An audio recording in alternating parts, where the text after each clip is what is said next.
What you said about like women are always feeling like men are lazy and they're not doing enough, like that is because a core feminine and feminine energy is always focused on the space of expansion. So a lot of times you'll notice that like women are really like into like, I see this man's potential. I see who he could be. We fall in love with potential versus sort of the man who's sitting in front of us, right?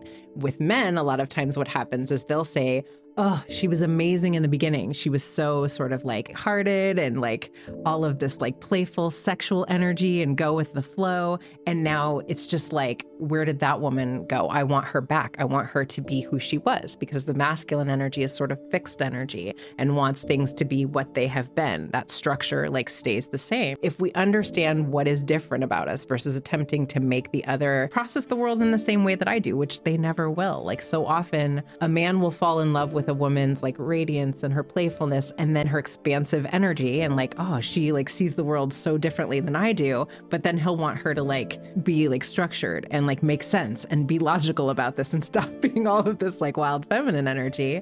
And then a woman will sort of just feel like he doesn't do all of these things, but I could see like if he just did this and like if he just shaved the beard, then he'd be like the perfect guy for me, versus like he is who he is. Like that's the structure that you fell in love with. Can I sort of see that that's like what makes sense to him? That's who he wants to be. And again, it's not like we're not going to continue to grow in our relationships, but I think there's a lot of ways that our society has just normalized, like you get to mold someone into someone that you could love. I actually don't think that's love. I think that's like projects, right?